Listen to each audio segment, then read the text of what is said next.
রি বাবা, এ তো ঘরের সামনে চলে এসেছে। চন্দ্রবোড়াটা দেখো, চন্দ্রবোড়া দেখো, এইখান দিয়ে যাচ্ছিল। আমি কি যাচ্ছে তো তাহলে চন্দ্রবোড়া। দাঁড়াও দাঁড়াও, মারবে না মাম্পু, কথা হুস করে ঢুকে যাবে। ওরে বাবা, পুরো উঠোনের মাঝখানে কত বড় চন্দ্রবড়া সাপটা। শুভ সকাল সবাইকে। এখন ঘড়ি কাটা 6টার ঘরে। আজকে একটু আধা ঘন্টা আগেই উঠে পড়েছি, কারণ বর যাবে আজকে সকাল সকাল ডিউটি। তবে আজকের আর রান্নার তাড়াহুড়ো করতে হবে না, ধীরে সুস্থেই ওই জন্য কাজ করছি। কারণ যাবে ঠিকই, আবার চলেও আসবে, তারপরে আবারও বেলার দিকে যাবে। ওই জন্য সেই তাড়াহুড়োটা করে কাজ করছি না, ওই ধীরে সুস্থেই কাজ করছি। যতই রান্না করা তাড়াহুড়ো থাকুক না থাকুক, খেয়ে যাক বা না নিয়ে যাক, কিন্তু ওকে তো আর বাসি ঘর দৌড়ে বেরিয়ে যেতে দিতে পারি না। ওই জন্য কমসে কম ঘরটা ঝাঁট দিয়ে দোর গড়ার সামনেটা জল ঢেলে দিই, তারপরেই ও বেরিয়ে যাবে। ও হচ্ছে স্নানে গেছে।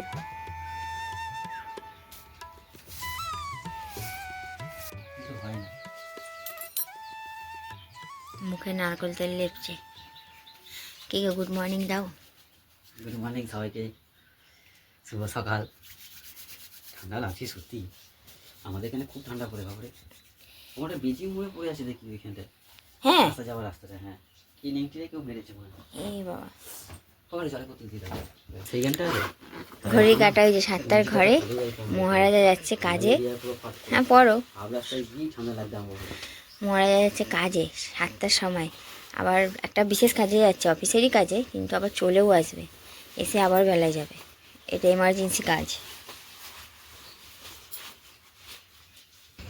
বাইকটা একটু মুছে রাখি, শিশিরে যা ঘেমে গেছে। এটা আগে আমাকে বলতে পারতো, আমার তো অত খেয়ালি থাকে।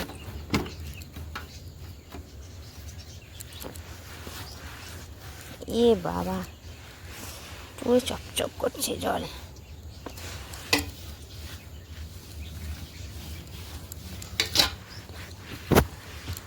যেভাবে ভিজে তো ভিজেই যাবে।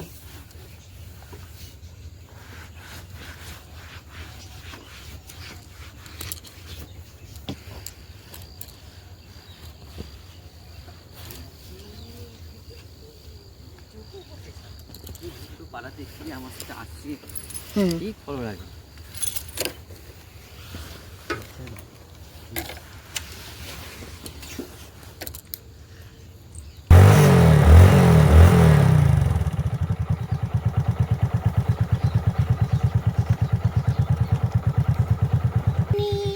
ও আমার ঘুন্টুনি, ও আমার শুনটুনি। তো দাদাটা দেখেছিস কেমন ঘা হয়ে গেছে, অন্য কুকুরে কামড়ে দিয়েছে। এ আমার ভালো, কারোর সঙ্গে লড়াই করে না। সাবধানে যাবে। হ্যাঁ, গুড মর্নিং। আরও একটা নতুন সকালের সবাইকে অনেক শুভেচ্ছা, আর নতুন একটা ব্লগে অনেক স্বাগত। আজ হচ্ছে সপ্তাহের প্রথম দিন, সোমবার। আর এই যে বর্মশাই তো সকাল সকাল কাজে চলে গেল, দেখলেই বললাম, ও আবার চলেও আসবে। 8:30 নাগাদ ঘরে চলে আসবে, আবার বেলার দিকে যাবে। এখন একটা এমার্জেন্সি কাজ চলে এসেছিলো, তো ওই জন্য যেতে হলো। আর এই যে স্নান সেরে নিয়েছি। শীত, বর্ষা, গ্রীষ্ম, সে হাড় কাঁপানো ঠান্ডা পড়ুক, আর যতই মানে বাঘের গায়ে ঠান্ডা পড়ুক, বা বাঘের গা কাঁপানোর মতন ঠান্ডা পড়ুক, আমার কিন্তু সকালেই স্নান হয়। আর ঠান্ডা জলেই চান করি। মানে ওই আমাদের কলের জল তো, মাটির তলা থেকে ওঠে, তো অতটা তো কনকনে ঠান্ডা থাকে না। আমার ওই জলেই ভালো লাগে করতে। বর বলছিল যে গরম জল করে দেবো, না, অভ্যাস খারাপ হয়ে যাবে। গরম জল পরপর 2-3 দিন চান করে নিলে তখন আর ঠান্ডা এই জলে চান করতে ভয় পাবো না। বাবা, গরম জলে চান করার মতন বয়স এখনও আসেনি। তবে যাই হোক, স্নান সেরে নিয়েছি, পুজো দেবো, ফুল তুলতে এসেছি। আর শীতকালের জবা গাছের যা অবস্থা দেখে কান্না পেয়ে যায়। ফুলই ফোটে না, ফোটে তো ফোটে, এইটু এইটু ফোটে, ধরার সঙ্গে সঙ্গেই পড়ে যাচ্ছে। শীতকালে ফুলগুলো এরকমই দেখো, পড়েও আছে কত। এই আয়,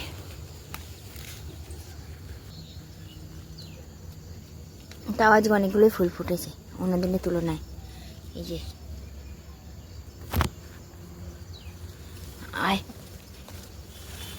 অনেকগুলো ফুল ফুটে আজকে, 7-8খানা মতন আছে। ঘরে ঢোকার আগে একবার দেখি চন্দ্রমা সাপটা আছে নাকি। এই যে এখানেই তো বাসা বেঁধেছিল, কালকে এখানটা ভাই পুড়িয়েছে। শুকনো ঘাস পাতাগুলোকে আগুন ধরিয়ে দিয়েছে, হয়তো এখান থেকে সরে অন্য কোথাও চলে গেছে, এখানে আর নেই। এই জায়গাটাতেই ও বাসা বেঁধেছিল, ওই যে আগুন ধরিয়ে দিয়েছে তো। নেই, এখান থেকে ছড়ে গেছে ও।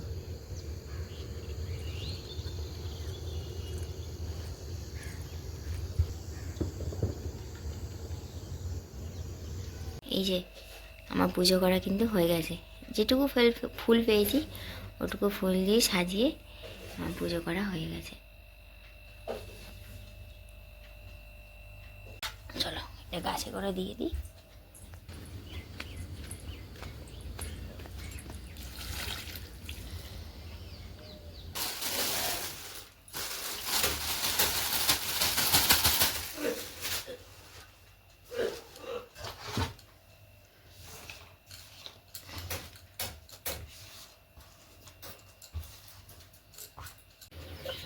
রান্নার জোগাড় কিন্তু অনেকটা এগিয়ে নিয়েছি, নিয়ে তারপরে ক্যামেরাটা অন করলাম। বুঝতেই তো পারছো ওটা তাড়াহুড়োর মধ্যে থাকে। তো আজকে পালং শাক হবে, তোমরা তো দেখেই নিলে। এই যে ধুয়ে দিয়ে দিয়েছি মাকে। আর হবে মুসুর ডাল, তার জন্য পেঁয়াজ রসুন কাটা হয়ে গেছে, রসুন ডালটাও সিদ্ধ হয়ে গেছে। ডালটা এবার ফোড়ন দিক মা, দিয়ে তারপরে আমি আলু কাটবো, কারণ এই যে পালং শাকের সবজি কাটাও হয়ে গেছে, মূলো, শিম, বেগুন, শুধু আলুটা কাটবো ব্যাস। জলটা কি ঠান্ডা, বরফের মতন। সবজিগুলো ফ্রিজে ছিল তো, কেটে জলে ফেলেছি, এমন ঠান্ডা হয়েছে। রি বাবা, এ তো ঘরের সামনে চলে এসেছে। হায় ভগবান, এ তো ডেঞ্জারাস। তুমি বাইক নিয়ে চলে আসো মাম্পু, এক ঝট করে চলে আসো উঠে। ও মাই গড, উরি বাবা। দেখো চন্দ্রবোড়াটা, দেখো চন্দ্রবোড়া, দেখো এইখান এই দেখো দাদু চন্দ্রবড়া, এইখান দিয়ে যাচ্ছিল। আমি বলছি কি যাচ্ছে, তো তাও চন্দ্রবোড়া দেখতে পেয়েছো? এই তো অজগর সাপের মতন। দেখেছো? এই গেলে না তোমাকে পিস্তার মধ্যে যাওয়ার সুযোগ দেবে না। হ্যাঁ, এই দেখো বন্ধুরা, দাঁড়াও দাঁড়াও, মারবে না মাম্পু, কথা হুস্কা ঢুকে যাবে।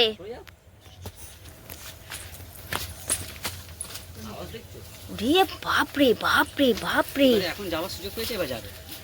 ওরে বাবা, পুরো উঠোনের মাঝখানে কত বড় চন্দ্রবড়া সাপটা। ও মানে কাছ থেকে এসেছে, বাইক নিয়ে আসছে, আস্তে আস্তে দেখলো যে চন্দ্রবড়া সাপটা আমাদের উঠোনের মধ্যে, বুঝতে পারছো? আমি সকালবেলা জবা ফুল তুলতেছিলাম, যখন যদি না দেখতাম বলো গায়ে উঠে পড়তাম, তখন কি হতো? একদিন যখন এখান থেকে গেছে, এবার যাচ্ছিল খুব সম্ভবত। হ্যাঁ, ওরা যেখান দিয়ে যায় বা যেখানে থাকে সেখানেই কিছুদিন থাকে। ওই যে ওই ঝোপটায় গিয়ে ঢুকে বসে আছে, ওখান থেকে আর বেরোচ্ছে না। ভাবো কাণ্ড। আমি খানিকক্ষণ আগেই, ঘন্টাখানে আধা ঘন্টা আগে এখান থেকে গিয়ে ফুল তুলতে গেছিলাম।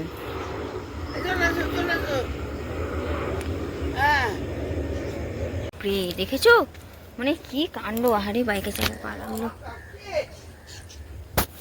কি বিশাল বড়। হ্যাঁ তাই তো মাম্পু। চলো পালং শাকটা মা ফোড়নে বসিয়ে দিই, আদাটা কুড়িয়ে দিলাম, 5 ফোড়ন, শুকনো লঙ্কা, আদা, ওরা দিয়ে সবজিগুলো একটু ভাসে থাকুক, ততক্ষণ আমি আলুটারও কাটবো। রান্নাবাড়ি কিন্তু অনেকক্ষণ আগেই হয়ে গেছে, সাপ সাপ করে যা ঘটলো, ওই জন্য কি বলতো তোমাদের সঙ্গে কোনো কিছু শেয়ার করতে পারলাম না। অনেকক্ষণ পরেই ক্যামেরাটা আবার হাতে নিলাম। রান্না বান্না পুরো কমপ্লিট, টিফিনও বাড়া হয়ে গেছে।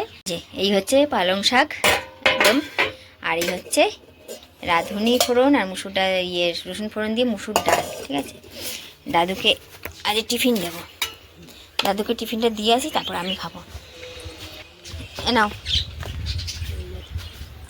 হাত দিয়ে চলা করে, নাও।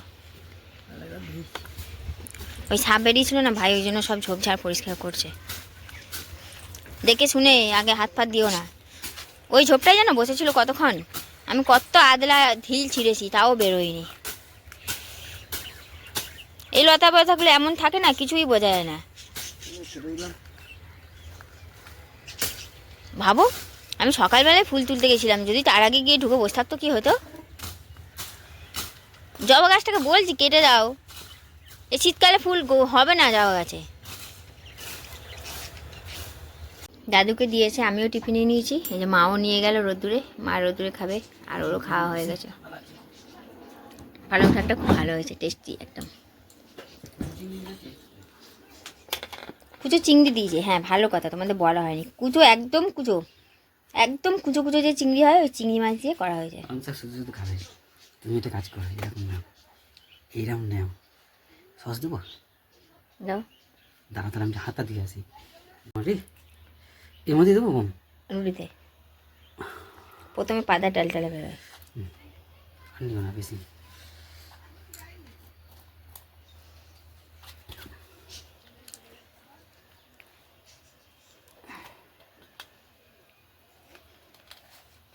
ধরো প্লেটটা ধরো তুমি।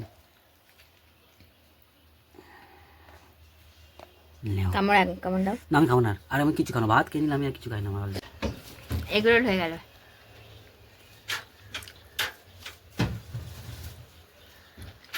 ভালোই লাগছে।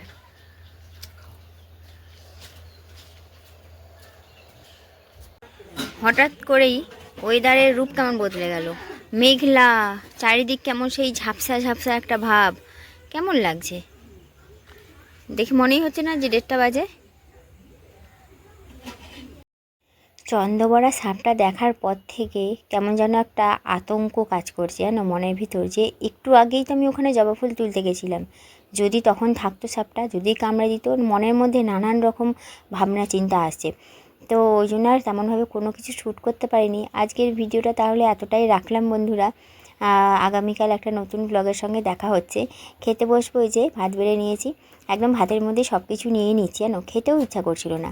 ভাতের মধ্যে ডাল নিয়ে নিয়েছি, অল্প একটু তরকারি নিয়েছি, খেয়ে আজকের মতো তাহলে টাটা। সবাই খুব ভালো থেকো, সুস্থ থেকো আর সাবধানে থেকো।